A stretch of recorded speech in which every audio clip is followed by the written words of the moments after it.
What's up, guys? Welcome back to the channel. Unfortunately, the car behind me, the Ferrari, has another check engine light. I'm serious about it. So let me show you what happened about 10 days ago. Let me put on the screen. This warning light came on. It's emissions, CAT, and O2 sensor. See, the three red lights were blinking. And so I thought, hey, maybe the car is just adjusting to those new check valves. And so I cleared it, and it came back the very next day. I cleared it again. I drove the car for 5 more times, and each time I drove it, the check engine light did not come on. Each time I drove the car was about 10 to 15 minutes. And the last time I drove it was for 2 hours, and I would say 1 mile from getting back to my house, boom, the check engine light comes on again. So I pull into my garage here, and I put the scan tool in, and let me show you the error light was a little bit different this time. You can see. So this time O2 sensor is green, and we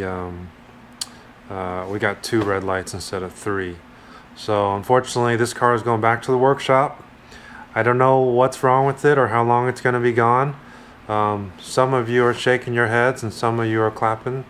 You're happy. So you think I don't deserve to drive this car? Because I'm not a wrencher, but most of the Ferrari owners are not DIYers. All right, so stay tuned. I'll have more information for you guys soon. And hey, come along for the ride. Be sure to like, share, comment, and subscribe. Here we go. Let me take you to the workshop. And we're back. So I just came back from the shop, and as you can see, the car is not here. So it had to be left there for further investigation. So as they say, Ferrari, don't leave home without it. It being a OBD2 scanner. Do not leave home without it. So, yeah, the car was throwing some codes, and this little device wasn't able to pull up what those codes were. It just had the sensor read some trouble and flash red, and it originally flashed three red dots originally, but this time that it went off, it only flashed 2. And I dropped it off at the shop today. I love the shop. They have so many cool cars. A lot of Ferraris, a lot of older cars, a lot of roadsters right now. So for summer, everybody getting their roadster ready for the beautiful weather here in Northern California. So they have a very, very expensive tool that you need, especially to read older cars. And it turns out it's not an emissions DTC trouble code. It is actually another evap system trouble code. I'm saying, wait a minute, we just finished the evap work. And so I guess what happened was the smoke test was done.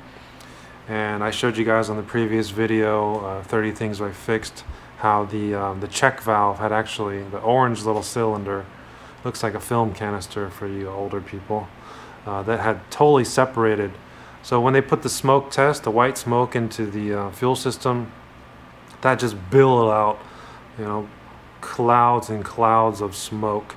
So obviously that's the the set of parts that they replaced. But there must be a little leak somewhere else. Some other hose has failed. Some other, hose clamp has failed, or something like that. Some sort of rubber or plastic has failed. And they're going to need to do a second smoke test to figure out where that leak is and get it handled. So most likely that's what it is. Hopefully that's all it is. Hopefully it's simple. They don't think it's a bad sensor or something like that. And a few of you have suggested that I get my headers inspected to see if they're cracked, and get the catalytic converters inspected. My car does not have pre-cats, just 2 main cats, 1 on each side. Catalytic converters, which you need to have intact in OEM form in California to be CARB legal. and street legal. So those are fine. Those are fine. Nothing to worry about there. Headers are fine. My cats are fine. My dog is fine too. No, I'm just kidding.